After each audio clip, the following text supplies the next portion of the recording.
Chairman's Ward Councillor coming at the end, if I may. Yeah. Councillor Bayford. Thank you, Chairman.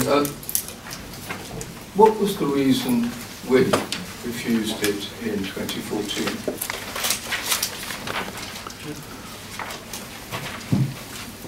Chairman, I believe Councillor Bayford is referring to the previous application for a single dwelling house. The reasons for refusal are set out at page 52 of the report, but just to run through them quickly, the reasons for refusal were to do with the location within the countryside, the harm to the landscape character and appearance, and the effect on the strategic gap. You'll see also in that paragraph, however, of my report, the planning inspector's view, because that refusal was appealed, and the planning inspector concluded that actually the proposal would not significantly harm the character and appearance of its surroundings. Neither did he feel that it would substantially affect the detriment of the integrity of the strategic gap. It was principally to do with the conflict with policy CS14 of the reason that that appeal was dismissed. Thanks, Chairman. I do apologise that I haven't read that fully, but my concern was that in our last application today, we were virtually forced into a situation where, because we needed to get housing, even though it was on a greenfield site, which had previously been refused 2 or 3 times, we reluctantly, I guess, accepted that it had to be approved. This particular one is not going to help our housing situation at all, and it is in that could be a problem area that we've had elsewhere in the borough, where controlling such use of this sort of holiday chalets has been a problem. So I have some reluctance about supporting it for that reason only. Richard, can you clarify a point on page 53? An appeal considered by the planning inspector in 2013 in relation to a proposal for 8 twin caravans. What was the outcome of that? Thanks, Chairman. So this was a different appeal decision, rather confusingly also in 2013 around about the same time, but to do with a completely different site over at Eastlands Boatyard in Swanwick, and that concerned a proposal for, as I say, 8 twin caravans. Yeah, okay. And the reason for that being mentioned in the report is to make it clear that in that instance the appeal inspector found that that proposal was consistent with the guidance offered in the MPPF about supporting sustainable rural tourism, and he felt that the proposal did comply with our policy CS14 in that respect. That's why it's included. That's the 8 units you're talking about here at Eastlands Boatyard. At Eastlands Boatyard, yeah. So there's references to 2 separate appeal decisions in the report, one on the site to do with single dwelling, but one elsewhere in the borough, but to do with tourist accommodation within the countryside. What evidence have we been given that, I mean, me personally, I wouldn't want to stay at Titchfield. I mean, nothing against Titchfield in itself, but if I got into holiday accommodation,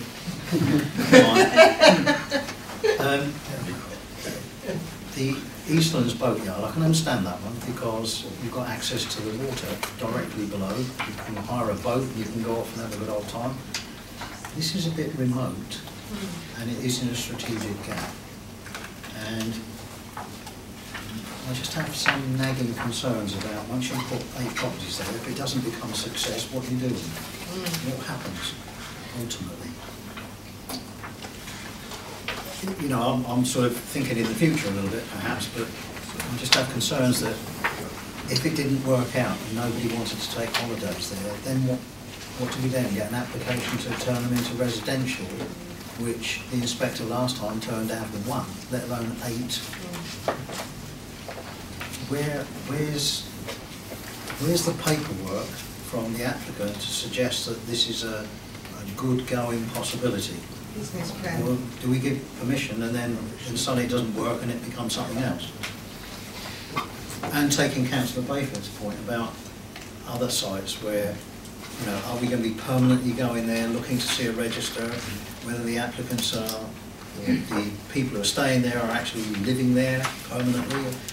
It just seems like we're opening a can of worms without anything to substantiate the idea that this is a site that can work as a tourist place. Okay, there's a number of different points there, but I mean, I'd start off by saying, actually, Titchfield is probably quite a desirable place to go to live. to spend some time. To live, yes. For the very fact that it is in the countryside, some people would see that as a good way to spend a holiday, I would suggest, in the peace and quiet. I think what I've got to point out here is that there's no specific requirement for the applicant to demonstrate that there is an override, that there's a need for this type of accommodation. It's already been established, for example, in that appeal decision before, that this type of proposal is consistent with acceptable forms of development in the countryside as supported by policy CS14 and through the NPPF. And so in principle, there is support through local and national policies for this type of accommodation. I understand the reservations, and I think I understand the reference to other sites within the borough. There have been, to my knowledge, there's only been one other comparable case following the Eastlands Boatyard appeal of holiday accommodation in the borough, which has been successful, to my understanding, and has been controllable. Also, officers have been have attended that site and seen that it is controllable through the conditions that were imposed, and the conditions that were imposed in that particular instance are exactly the same as the condition 3, which is proposed to be imposed on in this case. In other instances, for example, older accommodation, holiday accommodation within the borough, there have been issues with the enforceability perhaps of conditions and looking at the situation. I don't have those same concerns over this proposal. I think the conditions that are suggested to you here are entirely enforceable if it came to it. I don't know you did that, Richard. I still have some nagging doubts. I mean, Eastlands Boatyard, I can see the sense in that. I can see where the inspector's coming from on that one. This one is strategic gap, which we are supposed to be jealously guarding, and we're starting to erode bits of it. And I don't know, members? Councillor Davis? Yes, thank you. I mean, I would love to spend my holiday in Titchfield. I'll come to Fairham North West. There you go. I think the points on page 54, people on holiday may lead a different lifestyle to other residents. The proposed swimming pool, a potential source of noise to neighbours, and the chairman's view about the gap, all these will seem to be really only one conclusion you can come from that. Good night, campers. Thank you, Chairman. Yeah, on a similar point to Councillor Davis, and I think Ms Stevens' concerns expressed at the top of page 54 about noise, the detrimental impact of noise, and we know the nearest chalet to 249 is 7.5 metres away. And there seems in the next paragraph, so that's the third one down, starting officers acknowledge, there seems to be a conflict there. Officers acknowledge that people on holiday may lead a different lifestyle to other residents. I think we'd all agree with that one. Yet 3 lines down, it said the distance between the house and the unit is little different to that typically found between many houses, having already accepted that the lifestyle is different to those who live house to house, holiday chalet to house. So it just appeared there was a little conflict there. Richard, I don't know if you could expand on that. It certainly wasn't meant as a contradictory statement in the report. I think that the point that is trying to be made is that the relationship between the properties that you see there, the kind of distances between those properties, is not untypical of what you would find between many residential properties. And although I think there's an acknowledgement that holidaymakers may lead different lifestyles, there's also the potential for neighbours to cause nuisance to one another. And in that respect, the proposal is no different. The work that the applicant has done following the original submission of the application has improved that relationship somewhat by moving the chalets further away from the boundary with the closest property, which is 249 Titchfield Road. As you can see on the site plan on the screen, the flank of that property is here. I mean, there was a number of things that officers took into account when looking at that relationship.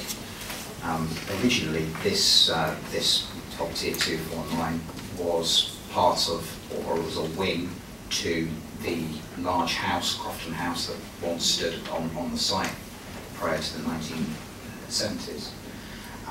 Its principal windows are in the front and the rear. There is one landing window in the side, and so officers felt that the way the living areas in that property were configured meant that it wasn't as susceptible to noise disturbance from the neighbouring chalets as it might have been. And also the applicant has agreed to install a new close-bordered fence on the boundary, and to plant as well, to not only provide a little bit more of a buffer between the properties, but also to discourage holidaymakers from using those areas around the perimeter of the site and focus any activity towards the centre and away from that boundary. The swimming pool, for example, is on the opposite side of the site, about as far away from those neighbours as it could be. So there's various different things that the applicant has looked to do to improve that relationship and to gain the support of officers on that particular issue. Councillor Cunningham. Thanks, John. Have we got a slide to show a better representation of where the neighbouring houses are? That one better. Would it be helpful if I point out, so this is the footprint of 249 Titchfield Road. I showed you a photograph looking at the back of this part of the property here. There's a patio, large patio area around this side, which is obviously screened. Chairman, if it's going to help, just if I can sort of summarise our thinking as officers as to how we recommended this to you. In countryside terms, we were happy the principle of holiday accommodation was acceptable. It was found to be acceptable on appeal. We as a council granted it elsewhere in the countryside. So that was one issue. As Richard's described, we had the appeal for a single house on the site, which was dismissed on appeal. It was quite a large two-storey, if not 2.5-storey, Georgian-style house in the middle of the site. And in that case, the inspector concluded that whilst it was contrary to policy and principle, he didn't find harm to the character of the area nor the strategic gap. So our view was, if I can be mildly blunt, some large sheds, which in scale, this is what these are, in height terms, or small bungalows, if you like a slightly brighter term, was never going to have the kind of visual impact that that two-storey house would, which an inspector found to be acceptable. In terms of noise, I think we had some discussion in the office. We've had experience of staying at the likes of Centre Parks, at Sandy Balls. In my younger days, I think I even did a drink-fueled visit down to Uplands at Minehead. Taking the latter, I think those are ones where you're looking for facilities on the site. That's what would have drawn me at that age to go there.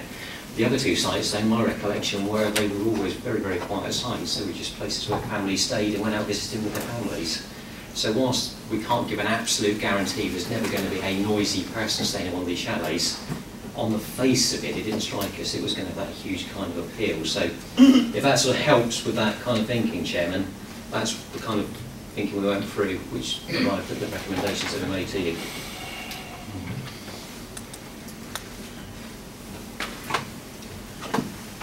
Would I see no caravan should be brought, because I've been looking for how you back this lot up, because it's a significant investment and it's going to take donkey's years to fulfil. So no caravans, and that means no tents as well, doesn't it? don't want people turning up and like, pitching tents down here somewhere. If we're going to have this, I want to tie it up as tight as we can, because people do stay in tents. Chairman, my advice would be if you wanted to include tents in that restriction, to add that wording, because at present I don't think that condition 13, no caravan should be brought into the site, would extend to tents without amending. And the service office, that's just manned during the day, and then it's not an occupied place or something. You did say there was some sort of office or something to welcome the people there, or they want to go there? There is office space as shown on the floor plan. I think the exact details of whether there would be anybody there overnight are yet to be agreed, but in some respects that might be a welcome thing to have a member of staff there as a night porter. In other respects, you wouldn't necessarily want somebody living in that unit, but the planning commission would not extend to allowing somebody to live in that unit, I'll be fair. Right. Can I have my say now? I think this is a really difficult one. The applicant obviously wants to do something with the land that at the moment is pretty rough and derelict is the word, yes. And it obviously needs some TLC. I'm a bit concerned that there's no business plan to back this up. I would have liked to have seen some figures behind it. It's obviously going to take many years, as the chairman says, to recoup his outgoings. So that's one side. The other side is, this is creeping again into the countryside in strategic gap, and I know that when you drive down Titchfield Road, you're not probably going to see a lot of it from the road, because it's laid well back, and with the new gates and pillars and all the rest of it, I think it won't be standing out like a sore thumb. So for me, there's three things creeping into the countryside, even though the inspector reckoned that the principle had been set on this. I'm not so sure. We're having to give away so much that I'm reluctant to give this little piece away. It would be the start of the creep down the rest of the road. I'm also concerned about noise. I think there will be noise. You will get families that won't make a lot of noise, but you'll get families that will be having a hoolie. You never know. And how do you control it? How is it enforceable? I'm not sure. And certainly it would be difficult to enforce it from FPC's point of view. We have problems trying to enforce many issues throughout the borough as it is. The other thing that concerns me is an issue that was raised by Mrs. Stevens, the contaminated land. Are we 100% sure that a proper assessment of that land has been taken apart, and have you seen the document, and are you 100% sure that it can be, that land is clean enough to be utilised? That's one question. Right, let me look at my notes. Contamination, clean, noise enforcement. Yes, I know this area well, particularly the little lane at the back. Because when I'm delivering leaflets, that's the way I go down there. I think, unless I hear to the contrary, some further arguments from my colleagues, I'm going to vote against this.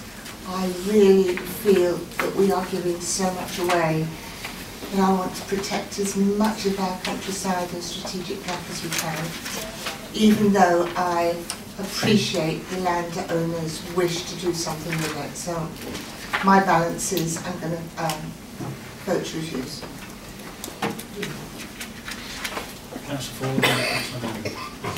Thank you, Chairman. Perhaps Richard may be able to help on this one. This is on the ecological bit. Normally, I'm probably right in saying that we get presence of bats and reptiles and protected species beforehand? It seems here that we're saying crack on, and if you find anything, stop. Maybe a bit crude, that, Richard. Chairman, if I could just respond to that, and also I think Councillor Mrs Hockley raised a couple of questions as well. No, the advice is not that don't worry about protected species, we can look at that later. Information on protected species to our satisfaction has to be provided up front before a decision can be made by this authority. It's not unusual, however, to provide informative notes or even conditions in some instances to require works to be carried out in a certain way, so that in the event that bats or protected species that weren't anticipated to be found are found on the site, then action can be taken about those. So, for example, where a building is being demolished, sometimes a soft strip, they call it, so by hand, the materials are taken off, the roof tiles are taken off by hand, with an ecologist sometimes present. That's a typical example of those sorts of measures which will be done, so that if protected species are found during the course of work, and then measures can be taken. But that sort of advice is not given where we think there is a strong likelihood of protected species being present. That's only after we've been satisfied, provided with information that in all probability they are not. So hopefully that answers that particular point. Sorry, Chairman, thank you. So just for clarification, Richard, we're saying that as far as we know, there isn't a presence of protected species here, but as you say, that caveat that if when you're stripping things off you find something that hasn't been found in the investigation so far, then action's taken. Yes, in this instance, I think we're probably referring to the note for information yes, at the bottom of page 58, which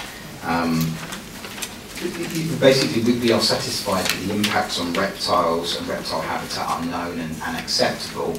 However, what our ecologist has recommended that any suitable reptile habitat, such as compost heaps and tall grass, is cleared under the supervision of an ecologist, so that in the event there are protected species present, then action can be taken. But it's not, the likelihood of that is considered to be negligible in order for permission to be granted. Coming back to I think it was the contaminated land issue that I just wanted to address, and Councillor Mrs Hockley asked the question, are we satisfied with the information that we've been given with regards to contaminated land? I've got to draw a distinction here between how we treat ecology issues, which absolutely must be provided up front because of case law, effectively, the approach that we're required to take with regard to protected species under national and EU law, and issues such as land contamination, which in this instance we're satisfied could be dealt with as a condition. To be blunt, the desktop study that we've been presented with as part of the application, we think goes only so far in identifying the former land uses of the site. We think it could be more robust, and that's why in this instance the recommendation is that a full desktop study of the former uses of the site and the adjacent land and the potential for contamination is recommended to be imposed as condition 11. So we're requiring that work to be done over again. Can we come back from that? So if after that desktop study has been done and it shows that the land is badly contaminated, what steps would be taken? The condition requires that in the event that there is potential for contamination shown, and in actual fact the desktop study they've already done, which as I said we're not considering quite up to scratch, has already identified there is potential for contamination, then a further site investigation, what's known as an intrusive site investigation, needs to be carried out. So that's a physical examination of the ground conditions and risk assessments carried out. What ordinarily happens after that is remedial measures are proposed. So how will the contamination in the land either be dealt with, so in some instances physically removed, in others capped or barriers put in to prevent that contamination from harming human health effectively. So remedial measures would be secured through that. condition. That's conditional. Yeah, I had similar concerns to Councillor Mrs. Hockley. Firstly, this is not in some derelict coal yard or yard, whatever it was, that the deliberations of the inspector decided that chalets were suitable and CS14 didn't apply. This is in the Meon Valley, one of our most protected areas, an area which we're still trying to protect now. Will come up later in this meeting, I'm sure. The other thing I'm really concerned about is the peaceful enjoyment of people who build their houses in the countryside, deliberately acquire houses that are in comparatively remote areas, but certainly enjoy peaceful occupation of them. My experience of sites like this, albeit through caravanning some years ago, is that individual families are no doubt going to be reasonably well behaved. But they tend to join up, especially on a summer's evening. You've got 9 families in 9 chalets with 9 or maybe fewer sets of children. The noise is going to be horrendous and a disturbance for the people who acquired these nice houses in quiet places in what they believed was a protected area, can now be contaminated by noise, which they couldn't have predicted. I'm a great deal of concern about that. Right. I don't know where we're going with this one. Well, how about Chairman, I propose that we put it up for refusal. And now you're going to say on what grounds? Lee? No, as I said, Chairman, I think I'll hand across to Lee or Mel. I think you've got to take the recommendation first. Okay. Right, can I propose on a second for the officer's recommendation then, please?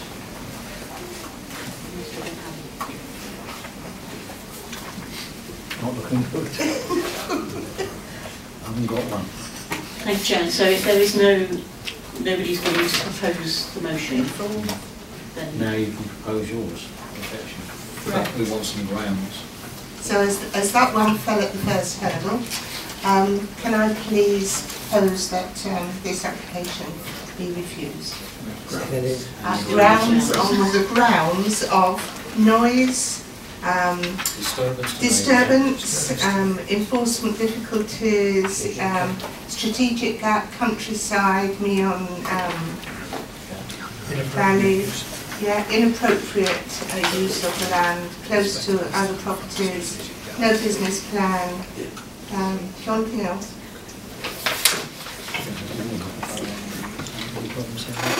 Chairman, it might help if I can just try and make sure I've got it fully refined and also the policies, if that's okay. So we've got noise disturbance from the use of the chalets to people that live nearby. Yeah. We've got harm to the character of this countryside area. Yep. Harm to the strategic gap. Yep. I don't think that difficulties in enforcement is a ground that the committee is my advice to pursue. And similarly, requirement for a business plan is a bar higher than what the policy text actually is, so I wouldn't recommend that, Chairman. So if members are concerned, I would suggest they would go with those 3 issues, and the corresponding policies, if I could just confirm those to members, because I think a number of members already read them out as they've been discussing it. So that's CS14 of the core strategy, that's development outside settlements, CS17 high quality design, CS22, development in strategic gaps, DSP2 of the local plan part 2 deals with environmental impact, that's to do with noise, and then DSP8 is new leisure and recreational development outside the defined settlement. DSP3, impact on living conditions. DSP3, the only reason I've not suggested that one, Chairman, but I'm happy to look at it, is that I think it's more focused on overlooking and outlook and light. Let me just check. DSP2 certainly talks about development proposals having an impact by virtue of noise on neighbouring developments, that's definitely relevant. DSP3 says development proposals should ensure that there are no unacceptable adverse impacts on living conditions on the site or neighbouring development by way of loss of sunlight, daylight, outlook or privacy. I didn't think that was just how famous. I think we've got enough. Yeah, thank you, Chairman. It seems to me noise is the issue, noise and disturbance here. I'm just mindful that the inspector last time said he found the proposal would not significantly harm the character, etc., etc., etc., within the strategic gap. So that's precisely what we are saying is a reason. So it seems an opinion, that's it always is an opinion, of course, but it seems to me, in my view, this hangs on noise and disturbance. But right. So you've got a proposal, Councillor, seconded by Councillor Davis. Those in favour of refusal on the grounds that have been set out, please show. That is unanimous, Chairman.